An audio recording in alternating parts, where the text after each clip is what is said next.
नमस्कार सबैजनालाई। यस भिडियोमा म तपाईहरुलाई तपाईले नागरिक एप प्रयोग गरेर घरमै बसी अनलाइनको मार्फतबाट बैंक अकाउन्ट कसरी खोल्न सक्नुहुन्छ भनेर सिकाउन गइरहेको छु। त्यसैले यो भिडियो अन्तिमसम्म हेरेर साथ दिनु होला है। नागरिक एप सुरुमा लन्च गर्दाखेरि चाहिँ सरकारले यसमा लिमिटेड फिचर्स मात्र राखेको थियो र साथै यसमा थुप्रै बगहरु थियो।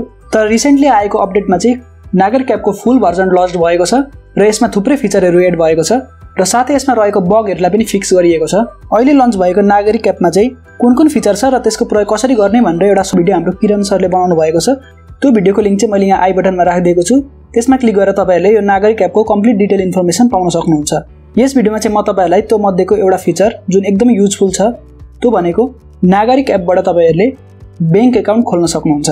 त्यसको लागि चाहिँ तपाईहरुले एउटा मोबाइलमा नागरिक एप इन्स्टल भएको हुनुपर्ने छ र तपाईहरुलाई अर्को एउटा डिभाइस चाहिन्छ जुनबाट चाहिँ तपाईले बैंक अकाउन्ट खोल्नु हुनेछ।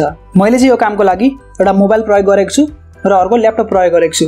तपाईले दुईटै मोबाइल प्रयोग गर्न सक्नुहुन्छ अथवा एउटा मोबाइल एउटा ल्यापटप प्रयोग गर्न सक्नुहुन्छ। अब सबैभन्दा सुरुमा तपाईहरुले मोबाइलमा रहेको नागरिक एपलाई ओपन गर्नु होला। यदि तपाईले चाहिँ नागरिक एप डाउनलोड गर्नु भएको छैन भने तपाई प्ले स्टोरमा जानु होला। प्ले स्टोरमा गएपछि तपाईले यहाँनेरि नागरिक एप भनेर सर्च गर्नुहोस् र यो गभर्नमेन्ट अफ नेपालले लन्च गरेको नागरिक एपलाई इन्स्टल गर्नु होला। इन्स्टल गरेपछि तपाईले साइन अप गर्नुपर्ने हुन्छ। त्यो नर्मल साइन अप प्रोसेसहरु रहेको छ। तपाईले नागरिकताको थ्रुबाट पनि साइन अप गर्न सक्नुहुन्छ। साथै तपाईहरुले भोटर आईडी कार्ड अथवा पासपोर्टको थ्रुबाट पनि साइन अप गर्न सक्नुहुन्छ। साइन अप गर्दाखेरि चाहिँ अर्को युजफुल तपाईहरुलाई चाहिने कुरा भनेको चाहिँ एउटा मोबाइल नम्बर चाहिन्छ जुन चाहिँ तपाईकै नाममा रजिस्टर भएको हुनुपर्ने छ। यति गरिसकेपछि तपाईले एप ओपन गर्नु होला। यो एपमा चाहिँ तपाईले पिन पनि सेट गर्न सक्नुहुनेछ। मैले पिन सेट गरेको छु। म यो ओपन गर्छु। नागरिक एपको नयाँ इन्टरफेस यस्तो देखिन्छ। तपाईले नागरिक एप प्रयोग गरेर चाहिँ प्यान नम्बर पनि दर्ता गर्न सक्नुहुन्छ। यदि तपाईहरुले अहिलेसम्म पनि प्यान नम्बर दर्ता गर्नु भएको छैन भने माथि आई बटनमा मैले एउटा भिडियो राखिदिएको छु। त्यो भिडियो हेरेर तपाईले वन क्लिकमै प्यान नम्बर दर्ता गर्न सक्नुहुन्छ। प्यान नम्बर चाहिँ एकदमै चाहिने कुरा हो। त्यसले गर्दाखेरि तपाईले त्यो दर्ता गर्नु होला। अब बैंक अकाउन्ट खोल्नको लागि चाहिँ तपाईले राइट साइडको टपमा हेर्न सक्नुहुन्छ एउटा क्यूआर कोड स्क्यान गर्ने अप्सन दिएको छ। यो क्यूआर कोड स्क्यान गरेर चाहिँ तपाईहरुले बैंक अकाउन्ट मात्र नभएर जति पनि सरकारी कार्यालय अथवा प्राइभेट कार्यालयमा तपाईले डकुमेन्ट बुझाउनु पर्ने हुन्छ त्यो चाहिँ सिम्पली यो स्क्यान गरेरै त्यो बुझाउन सक्नुहुन्छ। अब म यहाँ तपाईलाई बैंक अकाउन्ट खोलेर देखाउने छु। त्यसको लागि म आफ्नो कम्प्युटर स्क्रिनतिर लान्छु तपाईहरुलाई। अब यहाँ कम्प्युटर स्क्रिनमा आइसकेपछि जुन बैंकमा तपाईले अकाउन्ट खोल्न चाहनुहुन्छ त्यो बैंकको वेबसाइटमा जानु होला। जस्तो म अहिले सिद्धार्थ बैंकको वेबसाइटमा जान आँट्दैछु। त्यसले गर्दाखेरि म siddharthabank.com भनेर यसमा जान्छु। अब यो बैंकको वेबसाइटमा आइसकेपछि यहाँ हेर्न सक्नुहुन्छ तपाईहरुले अनलाइन एप्लिकेसन भन्ने अप्सन छ। यो अनलाइन एप्लिकेसनमा क्लिक गर्दाखेरि मुनिपटि हेर्न सक्नुहुन्छ अकाउन्ट ओपनिङ नागरिक एप भन्ने अप्सन छ। यसमा क्लिक गर्नु होला। यसमा आइसकेपछि तपाईले मुनिपटि जानुपर्ने हुन्छ। यहाँ हेर्न सक्नुहुन्छ यहाँ दुईटा अकाउन्टको टाइपहरु रहेको छ। त्यो मध्ये कुन अकाउन्ट तपाईले खोल्न चाहनुहुन्छ यहाँ एप्लाईमा क्लिक गर्नु होला। एप्लाईमा क्लिक गरिसकेपछि तपाईले यहाँ हेर्न सक्नुहुन्छ यहाँनेरि क्यूआर कोड दिएको छ। अब तपाईहरुले नागरिक एपमा रहेको यो क्यूआर कोड स्क्यानरलाई ओपन गर्नुपर्ने हुन्छ। मैले यहाँबाट क्यूआर कोड स्क्यानरलाई ओपन गरे। क्यूआर कोड स्क्यानरलाई ओपन गरिसकेपछि तपाईले यो क्यूआर कोडलाई स्क्यान गर्नु होला। क्यूआर कोड स्क्यान गरिसकेपछि तपाईले यहाँ परमिसन दिनुपर्ने हुन्छ। जस्तो हेर्न सक्नुहुन्छ यसले सिटिजन प्रोफाइल एक्सेस गर्न खोज्दैछ, मोबाइल नम्बर एक्सेस गर्न खोज्दैछ र साथै सिटिजनशिप डिटेललाई पनि एक्सेस गर्न खोज्दैछ। यति गरेपछि तपाईहरुले यहाँनेरि कन्फर्ममा क्लिक गर्नु होला। कन्फर्ममा क्लिक गरेपछि तपाईले कम्प्युटर स्क्रिनमा हेर्न सक्नुहुन्छ यो अटोमेटिकली तपाईको अर्को इन्टरफेसमा गएको छ। अब यहाँ बैंक अकाउन्ट भर्नको लागि स्टेपहरु देखाइएको छ। सुरुमा रहेको छ पर्सनल इन्फर्मेसन। त्यो चाहिँ अलरेडी यसले नागरिक एपको थ्रुबाट लिइसकेको छ। हेर्न सक्नुहुन्छ मेरो यो नागरिकताको फोटो यसले लिइसकेको छ। यहाँनेरि मेरो फोटो, नाम र जति पनि यसलाई चाहिने इन्फर्मेसनहरु हुन्छ त्यो नागरिक एपको थ्रुबाट अटोमेटिक यसमा फिल भइसकेको छ। त्यसले गर्दाखेरि तपाईले नागरिक एपको थ्रुबाट बैंक अकाउन्ट बनाउन अथवा कुनै पनि अकाउन्ट बनाउन एकदमै सजिलो हुन्छ। यसले अटोमेटिकली सबै फिल गरिदिन्छ। अब यहाँ तपाईले कुन अकाउन्ट खोल्ने हो त्यो अकाउन्ट चाहिँ तपाईले यहाँबाट सिलेक्ट गर्नुपर्ने हुन्छ। मैले सेभिङ अकाउन्ट खोल्न आँटेको त्यसले गर्दाखेरि म यो सेभिङमा क्लिक गर्छु र यति भइसकेपछि तपाईले मुनिपटि जानु होला। अब यहाँ फिल नभएको कुराहरु तपाईले यहाँनेरि फिल गर्न सक्नुहुन्छ। जस्तो यहाँनेरि मेरो फादर नेम र मदर नेम चाहिँ फिल गरेको छैन। त्यो म यहाँ फिल गर्न गइरहेको छु।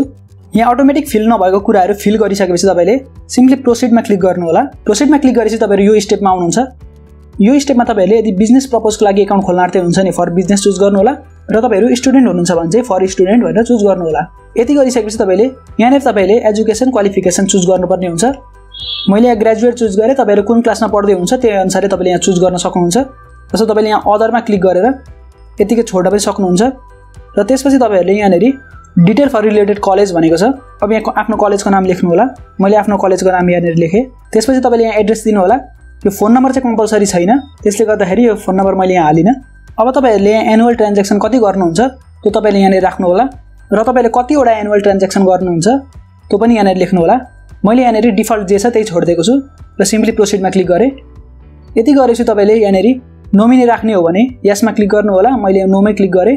नोमिनी भनेको चाहिँ तपाईको डेथ पछि तपाईको बैंक अकाउन्ट चाहिँ कसले ह्यान्डल गर्छ भनेर त्यो चुज गर्नुपर्ने हुन्छ तपाईहरुले।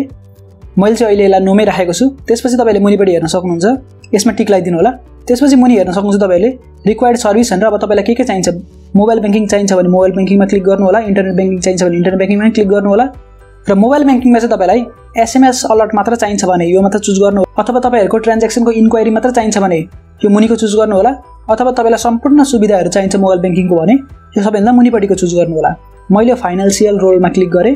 यति गरेपछि तपाईलाई इन्टरनेट बैंकिङ चाहिन्छ भने यो इन्टरनेट बैंकिङ पनि चुज गर्नु होला। मलाई चाहिँ यो चाहिदैन, त्यसले गर्दा मैले यसलाई चुज गरिन। र तपाईलाई चेकबुक पनि चाहिन्छ भने यो चेकबुकमा क्लिक गर्नु होला। र मुनिपटि हेर्न सक्नुहुन्छ अदर बैंकिङ प्रोडक्ट, जस्तो यहाँ क्रेडिट कार्ड लिएको छ, तपाईको बैंकको लकर चाहिन्छ भने यो लकर छ, त्यसपछि डिम्याट अकाउन्ट चाहिएको छ भने डिम्याट अकाउन्ट छ। यो मध्ये तपाईहरुले चाहिने कुराहरु तपाईले क्लिक गर्न सक्नुहुन्छ। मलाई यसमध्ये कुनै पनि सुविधा चाहिदैन, त्यसले गर्दाखेरि मैले केहीमा नै क्लिक गरिन। अब सिम्पली प्रोसिडमा म क्लिक गर्छु। यहाँनिर तपाईले सम्पूर्ण कुराहरु भेरिफाई गर्नु होला र यो टर्म्स एन्ड कन्डिसनलाई तपाईले एक्सेप्ट गर्नुपर्ने हुन्छ र यति गरिसकेपछि तपाईले सबमिटमा क्लिक गर्नु होला। हेर्न सक्नुहुन्छ यति गरिसकेपछि तपाईहरुको एप्लिकेसन सबमिट भएको छ र तपाईहरुलाई बैंकले कन्ट्याक्ट गर्नेछ तपाईहरुको अकाउन्ट ओपन भइसकेपछि। यसरी तपाईहरुले नागरिक एपको थ्रुबाट सजिलैसँग बैंक अकाउन्ट खोल्न सक्नुहुन्छ। आशा छ यो भिडियो तपाईलाई मन पर्यो होला। यो भिडियो मन पर्यो भने भिडियोलाई लाइक गर्नु होला, च्यानललाई सब्स्क्राइब गर्नु होला र अरु कुनै प्रतिक्रिया भए मुनि कमेन्ट गर्न नबिर्सिनुहोस्। म भेट्छु तपाईलाई अर्को भिडियोमा। त्यतिन्जेलको लागि मलाई बिदा दिनुहोस्। धन्यवाद।